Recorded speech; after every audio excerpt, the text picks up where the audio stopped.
Hello, thank you for joining us here at Glasgow Science Centre for our Curious About Live sessions. My name is Patrick, and our guest for this session is Chris Davison, a researcher with the Electrical and Electronic Engineering Department at the University of Strathclyde. Today, Chris will be talking to us about how engineering and technology can be used to improve the air that we breathe. There will be plenty of time for Chris to answer any questions you might have, so please write those in the chat box on YouTube, and we will try and get through as many as we can. Welcome, Chris, and thank you for joining this session today. Oh, thank you for the invite. No, it's lovely to have you. And I think we've got a question to kick things off. Question that I've got for you, which is, what exactly is air pollution? So air pollution is kind of all the things around us in the air that can be bad for the health, not just our health, but animals, plants, and the environment in general. Got you. And what is it exactly that you're doing to try and, to mitigate that? So we are working with Glasgow City Council to try and monitor a bunch of locations around about the city. So mainly schools, community centres, places where you'd likely see a lot of people, looking at what the air quality is like in those areas, and then trying to identify where that pollution is coming from, so that we can suggest to the council where it might be best for them to spend their time to improve everybody's air quality. So are some parts of the country have like more air pollution or worse air quality than other parts? Is that right? Yeah, so you see a lot of differences, even across just Glasgow itself, where you've got things like busy roads or motorways going directly through the city centre, where you've got a lot of traffic, be that taxis or buses or people commuting, and all of these where things interact with the environment and cause some areas to be worse. And you can kind of different effects between in the city or rural as well. So is that kind of why when, say, for example, someone was to say to you, let's go for a walk in the countryside and get some fresh air, what they're saying is actually correct, like you are maybe getting better, fresher air than you would if you're in the middle of Glasgow, for example? Yeah, there's a couple of things that play into that. And when you're in the city, you've got a lot of things like a lot of cars. So if you're near a busy main road, cars driving are kind of scrubbing off little bits of their tyre as they go past to get grip on the road, and they kind of linger in the air and you can breathe them in. You've also got the kind of gases coming out of cars and factories, and because you've got tall buildings, the air's kind of not getting anywhere to go, whereas when you're out in the countryside, you've got wide open space, there's a lot. So even when a car or something does come past, it's got a lot of space for that gas to spread out. So you've not got kind of dense pockets for you to breathe in the nasty stuff in the air. I've got you. You don't think of the air being something that actually affects us day to day. So that you don't think of it as something that you're breathing in all the time, but of course it is. And I think we've got another question ready for you now, which is, well, we're just talking about it. How can air quality affect us when we breathe it in? What happens? So it's a kind of tricky one to motivate people by, because you don't tend to see it for most people right then and there. It tends to be something that builds up over time. And of course, some people with illnesses such as asthma, they might notice immediately if they go out on a poor day. They might kind of struggle to breathe, not be able to, when they're doing PE at school, might not be able to run as much, might get tired a lot quicker. Oh, right. Or you might feel like kind of a little bit fuzzy and maybe not quite as sharp to answer questions, maybe a bit tired when you're sitting in school or sitting at work. I didn't realize that was directly, associated with the air that we're breathing in, but of course that makes a lot of sense. A reminder to all of you watching that if you have any questions for Chris as we go along, just to type them into the YouTube chat box and we can ask Chris these questions while we have him.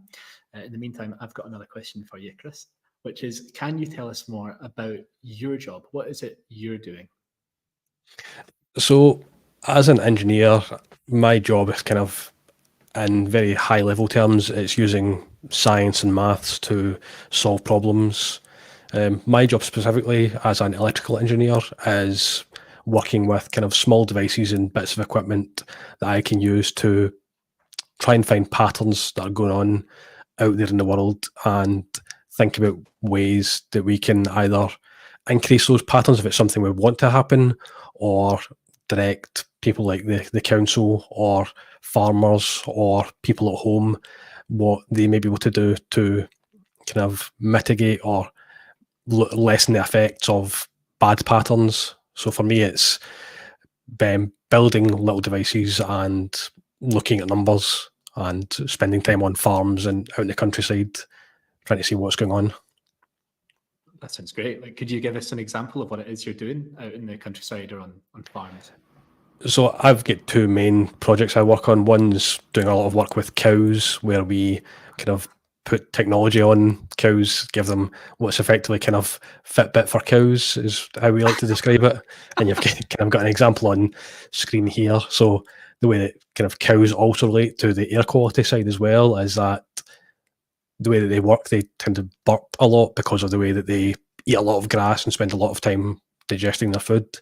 So what you're seeing on the screen here is a cow with a bit of a fancy backpack, which is looking at the gases coming out of their nose and mouth as they're eating to see kind of what effect they're having on the climate. So we look at ways you can maybe change a cow's diet so that it's giving off less gas, but then kind of monitoring their behavior to make sure that they're, even though you're changing their diet, that they're still healthy, so that you've got both kind of climate friendly animals, but also showing to customers that the animals are happy and healthy when they're out on the farm. That's great. I have so many questions now. Looking at the cows with Fitbits on. So you mentioned like the cows burping or passing gas. Why is that bad for the environment? And is it the same for us? Like when we burp, I burp quite a lot. Is it the same for us, or is it just with cows? Or? It's not quite as bad for us, no. It's because of the way that cows work. They're eating a lot of grass, as you can see, and it's kind of very tough. So in order for them to get all the nutrition out of the grass, they spend a lot of time kind of chewing. So they swallow some of the food. Works with the acid in their stomach to kind of partially break it down. Then they bring it back up into their mouth, chew it again, and kind of keep doing that. So they spend about 4 hours a day eating, and then about 14 hours a day just kind of digesting their food, lying about with their stomach working, with their jaws working. And so because they're spending 14 hours digesting, that's building up gas, and they're burping that gas up out into the environment. And that's one of the main gases that kind of affects climate change. 14 hours of digesting sounds like me on my holiday, to be honest. Yeah, it's just like after a Christmas or a New Year's break, it's one of those heavy periods, sleepy periods. I'm sure everyone watching this will have lots of questions about cows and Fitbits, cows making sure they've done their 10,000 steps. So make sure you send them in before the end of the session so we can get those questions answered. In the meantime, we have another question for you, Chris, which is what can we do to improve air quality? So I think we can think of it in a couple of levels. So you can think of it at a personal level. You can look at how you can improve the air quality in your home. So if you've got cars travelling past at 8 o'clock in the morning, it's probably not the best time to open your windows and try and get fresh air into the house. So we are looking at putting sensors outside to see what's going on out there, and then sensors inside, and then seeing, okay, you've got maybe the air quality in your house has went down a little bit. When's the best time outside for you to open the windows and get fresh air in?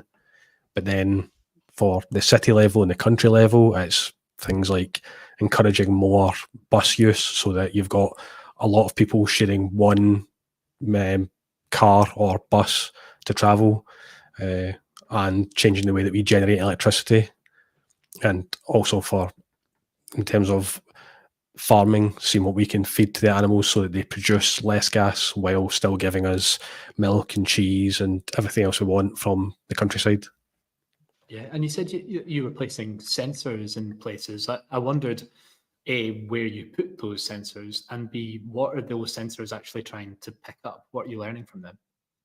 So these sensors are about, the ones we've got outside are about the size of a shoebox, and they're measuring a couple of different gases here. So the big one in the middle is measuring one gas, and then the 4 little circles on the side, they're also measuring different gases. So these are spread across Glasgow and kind of roughly evenly, mainly around schools. All right, nice. And working with these, they pick up what's happening right in that location, and then we do kind of, I like to think of it as a bit of a fancy reverse weather forecast. So we look at what these sensors are telling us, and then work backwards in time to think, where did the wind come from? Because the wind's blowing in all the gases. And then, so I think there's also a map showing where we have these sensors as well. They can maybe bring up on screen. Yeah, Oh, there we so go. each of these pink dots here is one of the sensors we've got in Glasgow at a variety of schools. Oh, wow. And in the bottom right corner is kind of that showing all the way from Glasgow all the way out to kind of Edinburgh, where the wind is pushing air into Glasgow. So we look at these sensors and say, where did the gases from that one sensor come from? And then work backwards in time and do that for all of them, and then kind of put them on top of each other to see, okay, you've got that yellow kind of history in the bottom right showing we've got air coming in from kind of Edinburgh and the East Coast. And that lets us say, like, okay, the bad area from this school is maybe roads, but then from another school, it's maybe factories or something nearby that's kind of bringing a lot of gas into the air. Well, that's what I was going to ask you next. Is in this image here, like obviously this is fair. This is Glasgow, right? So this is like they're all fairly close together. How Yes. different would each of these be? You can see a fair bit of difference based on kind of the surrounding environment. So in the kind of bottom left, there's a kind of, you can see a big green empty bit. That happens to be a big park. So because you've got that big park nearby, you've not got a lot of traffic. So you've only maybe got roads, big kind of busy roads on two sides. So that school there has quite good air quality, whereas one's closer to the city centre where you've got busier roads and the roads closer by. They tend to have much worse air quality if it's next to like a motorway or a road or a train line. And then in the city centre as well, you've got the kind of taller buildings which kind of hold the air in place and don't let it kind of blow away and spread out. So even within these are about a mile apart each. Right. And you do see a kind of a noticeable difference between even that kind of small area. That's so interesting. I had no idea this was going on all the time, and the fact that these are on schools as well. There's probably some schools watching just now, and you have these devices measuring the air quality where you are. Thanks, Chris. I think we have another question ready to go for you, which is all about you, Chris. Did you always know what you wanted to do for a career? Like, is this something you've always been interested in, or how did you get involved in air quality? I think that's a bit of a funny question because I would say, honestly, I still don't know what I want to do for a career. I kind of just follow the path of, this is interesting and fun, and kind of following my curiosity. So it's kind of the underlying idea of figuring out what's going on in the world that I happen to enjoy.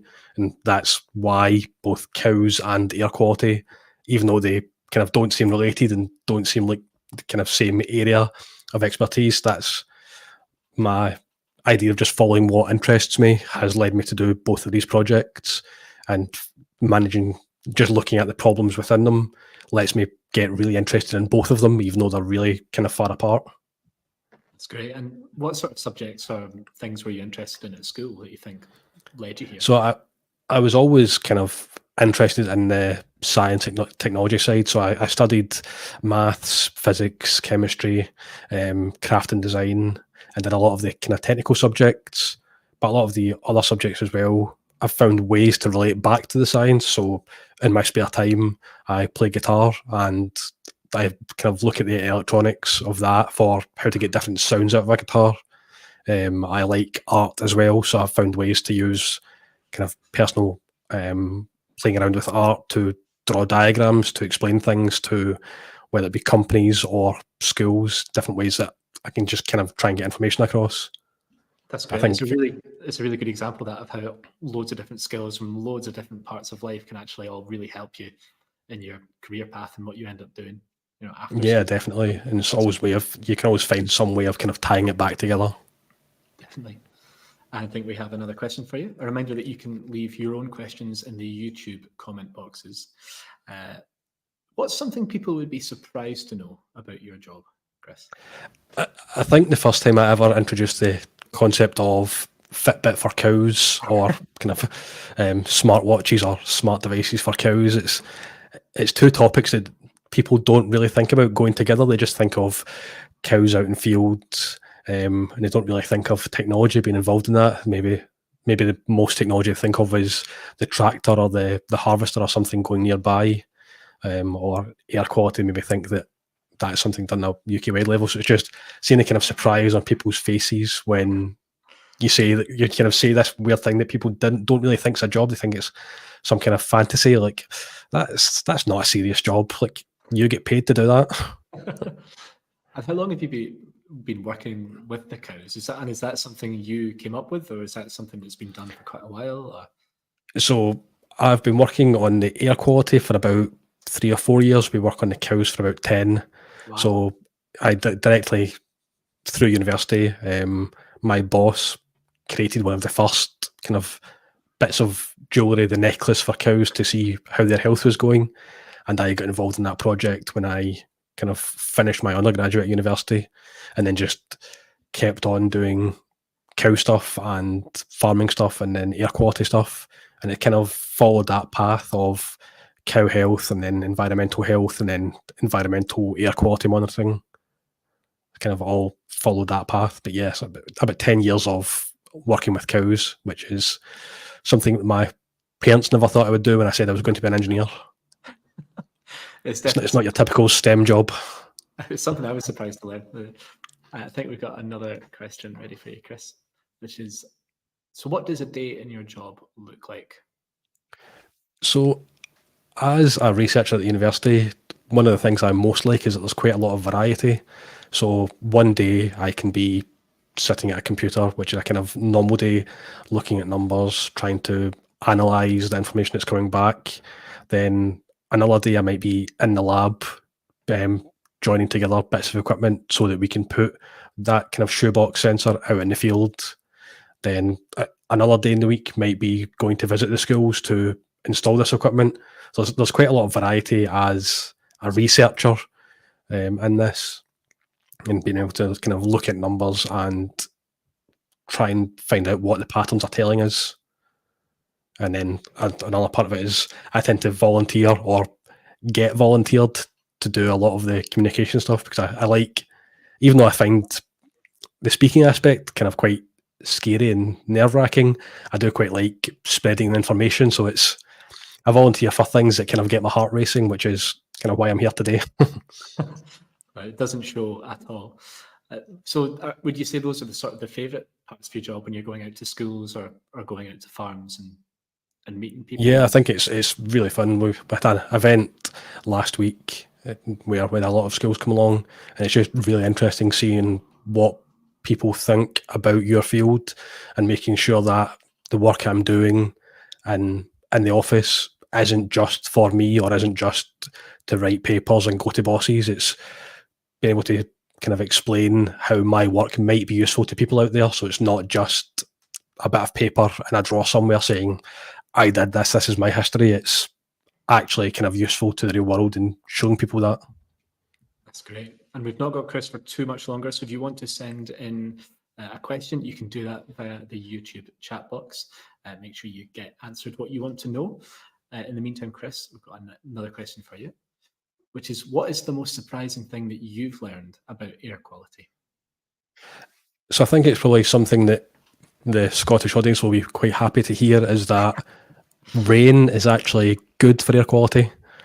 And we tend to look at the weather, even outside today, it's been a bit on and off, but rain and wind can be good for improving air quality, because effectively it kind of pushes the particles down and dilutes them so that they're not kind of floating about at head height, ready to be breathed in.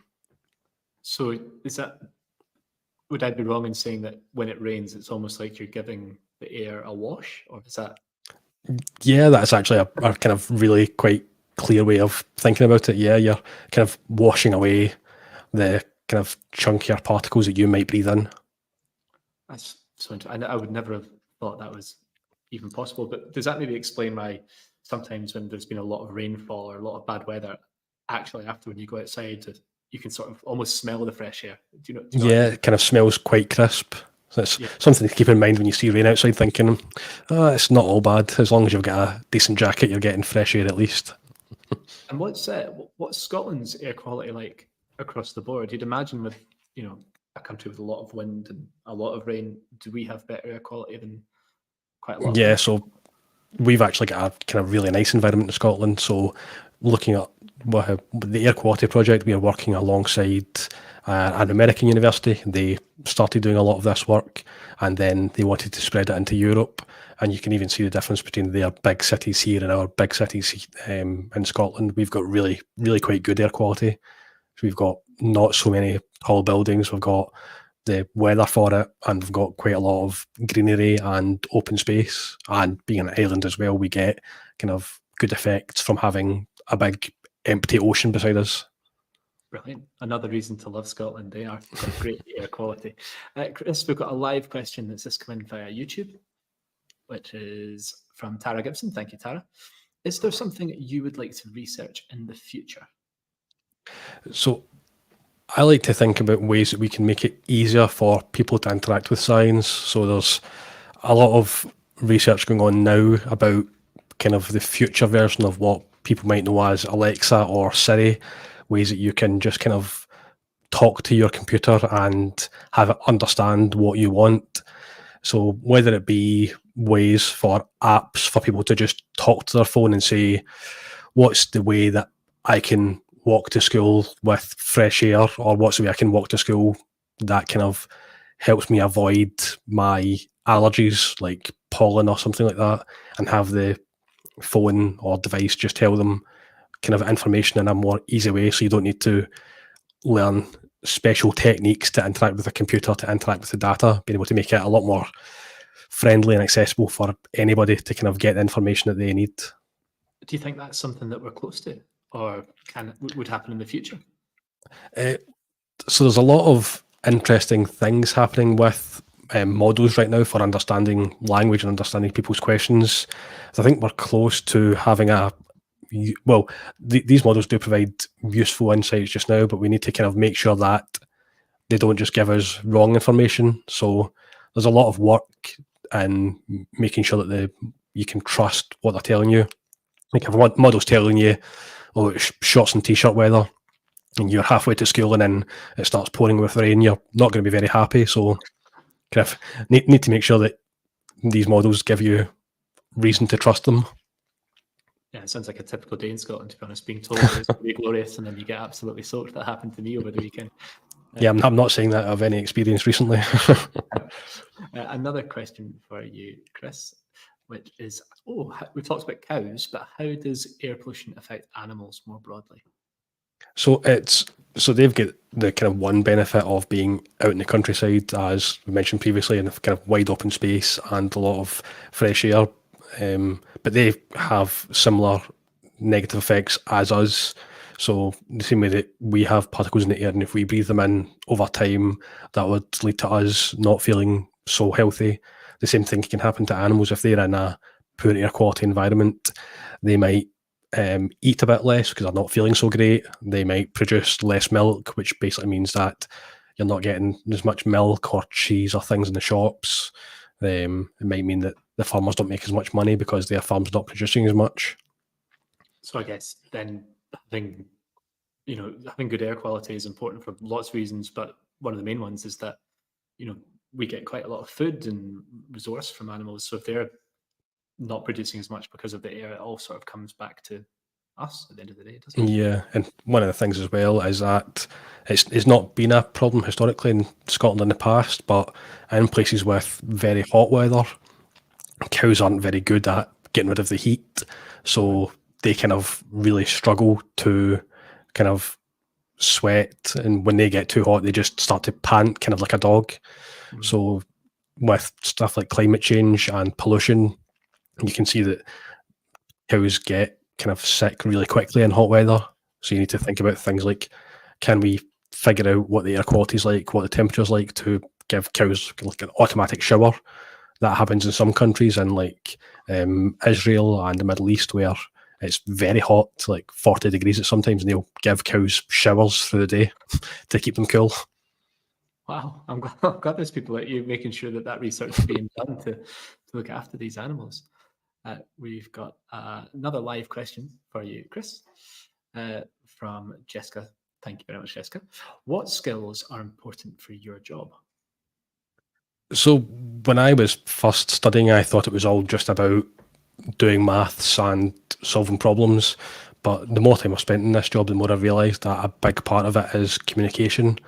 Being able to, when you're talking with my research team, if they're explaining an idea and I don't understand what they want, being able to kind of think about questions in a different way to clearly ask what they mean. Or when I'm doing work with companies, trying to listen clearly to what they're saying and understand how my research might fit into that, or how I can explain to them based on what they know, how my research might fit in. I mean, you always need to think about who I'm talking to. So the way that I might explain my work to school kids might be Fitbit for cows. The way I might explain it to farmers is making sure that the cows don't get too hot, so you can automatically shower them so that they don't struggle in the heat. The way that might explain air quality to the council is talking about all the traffic going through and how that affects the people and how that affects businesses. So it's all, communication is one skill that I think is not thought about as much for the STEM fields, but I think it's something that's really, really useful to kind of develop over time. Yeah, I think you're right. It's one thing finding out this information, but it's another making sure that the world is aware, you know? Yeah. We have another live question, Chris, and this is also going to be the last question we've got time for. So let's quickly get to that. It's from Jennifer. Thank you very much, Jennifer. Is there air pollution in the countryside? We've said that it's fresher air, but does it still exist? So there is air pollution in the countryside, and it tends to be a slightly different form from what you find in the cities. So in the countryside, you're more likely to find things like chemicals that farmers would use to help the crops grow, to make sure we've got the wheat for our bread and our cereals growing at a good level year round despite the weather. So you're more likely to find those kind of farming chemicals. You're also likely to have the gases from cows. You're less likely to have things like little bits of rubber off of car tires. So yes, there is pollution, but it's generally a little bit better than in the cities. Well, Chris, thank you so much for taking the time today to answer all of these questions and some of my questions as well. I've learned so much just listening to you, and I'm glad that there's people like you out there doing the research to keep us breathing clean, fresh air. So thank you. And thank you to our audience as well for your brilliant questions. If you'd like to find out more about how engineering can help the environment, you can find out more in the Our Planet section of the Curious About website at curiousabout.glasgowsciencecentre.org. You can also find lots more interesting content like games, videos, and activities on the website as well. And all of these events are being recorded, so if you joined halfway or if you missed the start, you can head to the live sessions section of our website to catch up on that. Please let us know what you thought of this live session. There should be a brief survey coming up in your YouTube chat box just now. Thank you for joining us, and we'll see you next time. Goodbye.